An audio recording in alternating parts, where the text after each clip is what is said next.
All right, Pickle. It is time to roll out the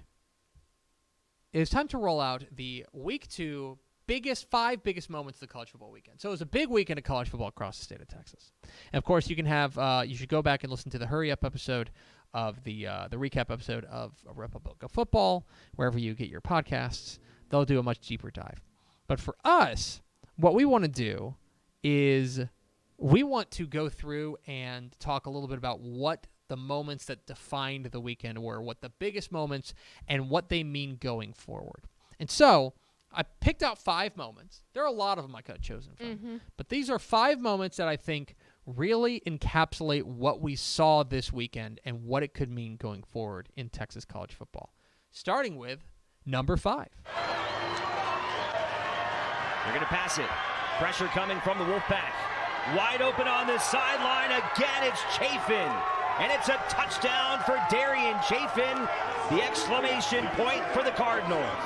No flags on the play. It will count. It will stand. Well done by Incarnate Ward, executing in a big-time It's Incarnate Ward's Lindsey Scott Jr. Finding Darian Chafin for what ended up being a game-sealing touchdown against Nevada as they go on the road against an FBS opponent and get a win. 55-41. And this was a real gutty win for Incarnate Word. Not only, obviously, look, they're playing at an FBS team, but they were down 17-3 in this ball game in the first quarter. Late in the first quarter, they were down 17-3. They claw all the way back and win this game in a wild one, 55-41. And I think it's time to start talking about Incarnate Word in really serious terms. Lindsey Scott Jr. has been fantastic. Of course, Cameron Ward's now off. He did his own thing this weekend, right? Going and being Wisconsin at Wisconsin for Wazoo. But Lindsey Scott Jr. stepped in beautifully. Darian Chafin set a school record, 262 yards and 2 touchdowns receiving.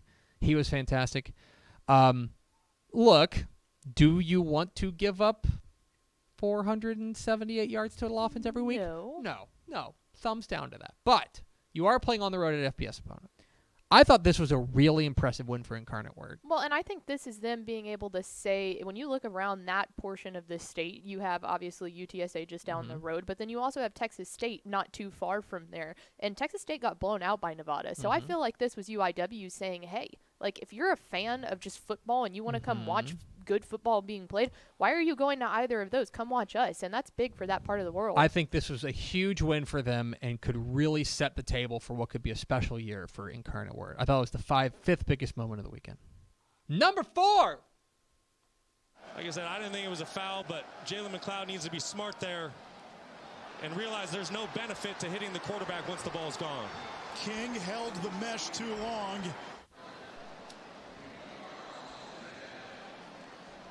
Quarterback just needs to make a decision. So that is a first down play in the final drive for A&M against Appalachian State. And this requires a little bit of context. So Appalachian State has just taken the lead on a field goal. There's about 8 minutes left in the game. Plenty of time for A&M, but possession has really been at a premium. Okay?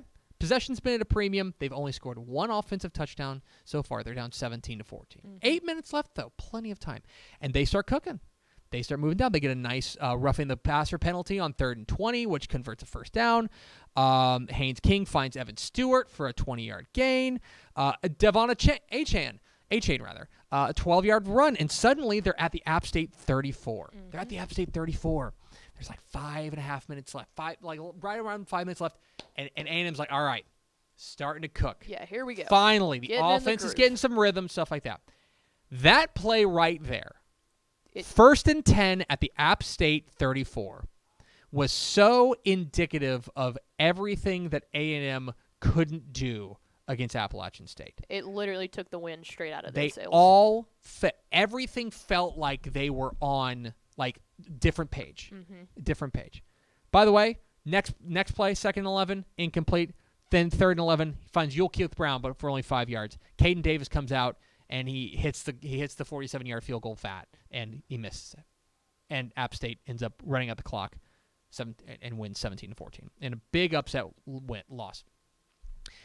That eliminates functionally. Would you agree with this? This functionally eliminates A&M from the playoff conversation. Yes, absolutely. Like, even if they were to run the table and win the SEC, it would be, you would really have to talk them, the committee, into putting a team that lost at home to App State. Yeah, because they take a look at any time you have a notch in the loss column, you're already bumped down 57 notches. Now, if your one loss is to Alabama, if your one loss is to Ohio State or any of the other teams that will likely make the thing, that's not App State, especially at home. You hit the nail on the head at home. Here's the other issue, though. The other issue is that this is indicative of what has been a huge problem for A&M over the last 2 or 3 seasons, 2 seasons for sure, which is this offense is awful. This offense has got problems. This offense has serious problems. It's bigger than Haynes King, although he's not holding up his end of the bargain. It's bigger than the offensive line, although they're not holding up their end of the bargain. It's bigger than the receivers, although they're not holding up their end of the bargain. The only person on this offense right now who I feel like is probably pretty blameless is Devon Achane. That's basically it. Yep. Everyone else, like, it is a for a team that is supposed to have all of these weapons offensively, and don't take the defense off the hook, who gave up third down conversion after third down conversion and couldn't get App State off the field. Last year, we thought that the defense would be able to carry while the offense kind of figured it out, and the defense didn't do that. And I don't think the defense on paper is as good this year as they would have been, as we thought they were going to be last year. There's serious issues, systemic issues with this A&M offense, and that play right there, I think, is really indicative of the issues. It's number 4. Number 3. It's not even on the field. Chapin out of the shotgun, and we got more linen on the field. Wow. False start, number 63, offense. Is that the noise, Robert? I mean, how does that happen? From the 12. Chapin into the end zone, and BYU wins it.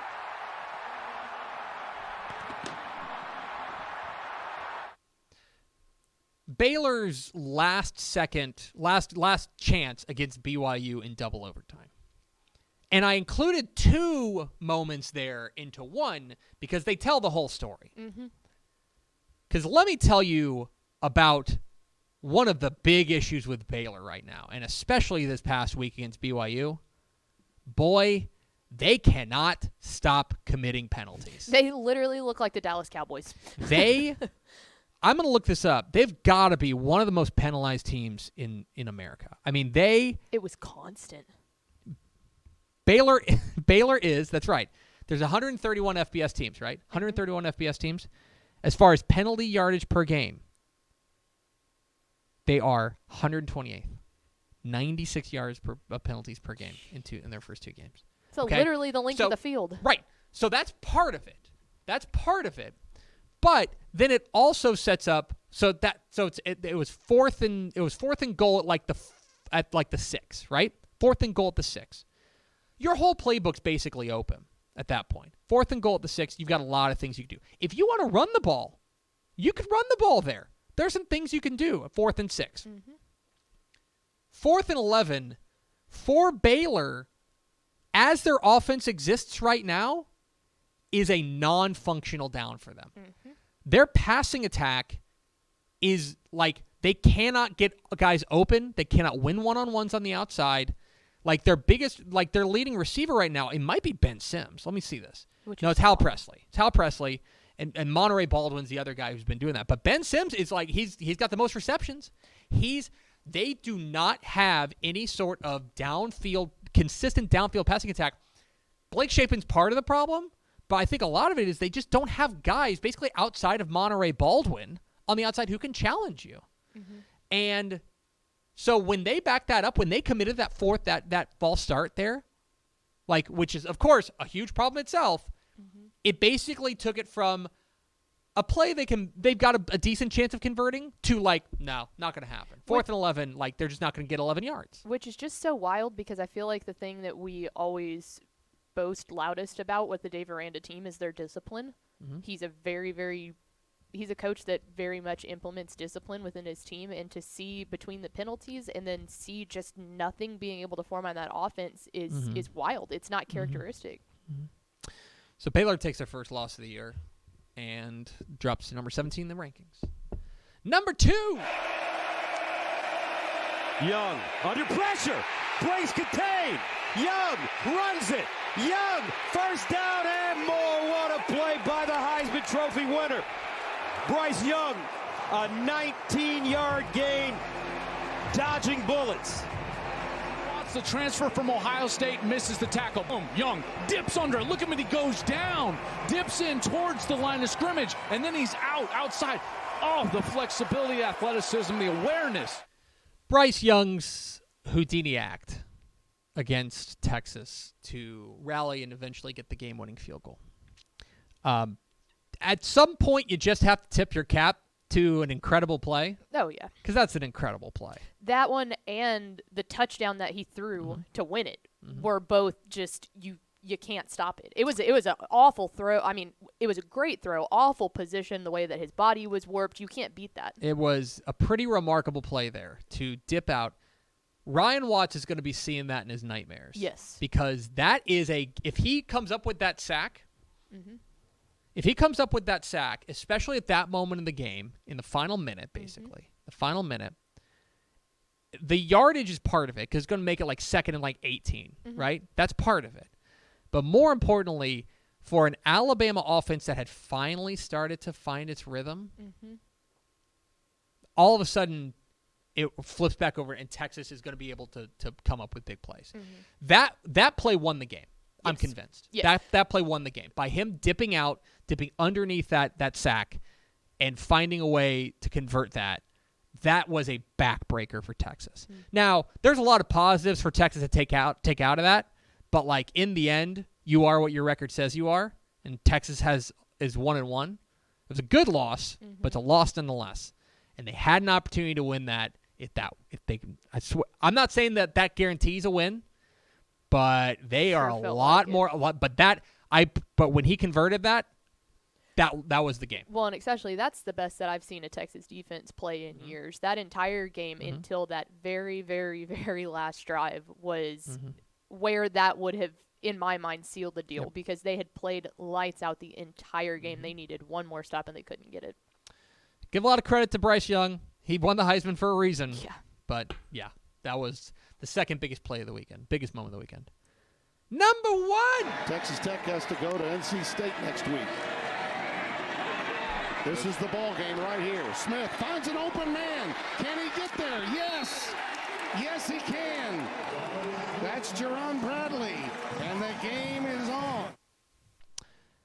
Texas Tech converts 4th and 20 in overtime against Houston en route to a double overtime victory. I don't even know where to begin with this. First and foremost, what a spectacular play by Donovan Smith. Yes. It's a very good play. Remaining calm, buying time, waiting for Jerron Bradley to come across, and then Bradley to turn it up and get there was impressive. What is Houston's defense doing? I don't know, man. What's the call there? You got to be I got to be honest, and I'm not a defensive coordinator, okay? Obviously. If they throw a touchdown pass over your head and they just happen to beat you over the top, you tip your cap and you move on. You cannot give up 22 yards on 4th and 20. No. You just can't. You can't. You defend that down marker. That's it. And instead, he comes free across the middle, is able to get to the sticks and pick up 21 on 4th and 20. They end up scoring, then force a field goal, and then win it on Donovan Smith's walk-off touchdown. This is the biggest moment of the weekend in Texas college football for a couple of reasons. One, it essentially ends the state of Texas's chances of making the college football playoff. Right. I think it would be awesome if TCU ran the table. I think it would be super cool if SMU ran the table or Texas Tech. But, I just don't see it happening.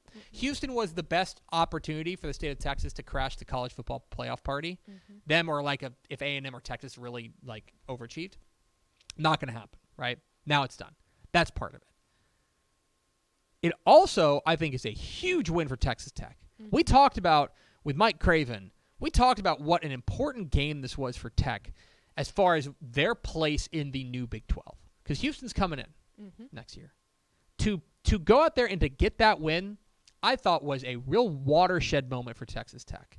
That's the biggest win at home in quite a while. Oh, yeah. And, I mean, if you want to go to the head coaching perspective, that's a huge win for Joey McGuire in the fact that they were able to get it done in double overtime at home. If that would have been on the road, it would have been a little bit different. But the fact that he showed the grit to get his guys to perform in overtime against an opponent that's fixing to be in the Big 12, that's massive. That feels like proof of concept from Joey McGuire. Yes. It's one game, right? And they're probably going to NC State this week and losing, to be real. They're probably going to. But that also, we're going to look at that 4th and 20, and let's say Houston runs the table from here. We're going to look at that 4th and 20 as the play that cost them an opportunity to make the playoff. Yep. We're also going to look at that 4th and 20 as maybe the play that got Tech into a bowl game. Because you look at their schedule, a lot easier to count to 4 than it is to 5 from here on out. Anyway, Texas Tech's 4th and 20 conversion in overtime. The biggest play, biggest moment of the college football week. Thanks so much for watching that video. If you would like more and to be notified when they come out, go ahead and click that subscribe button right down there. You can also watch Texas Football Today every day live at noon on TexasFootball.com, Facebook, Twitch, and right here on YouTube. For more of the best coverage of Texas football in the Lone Star State, go to TexasFootball.com/subscribe.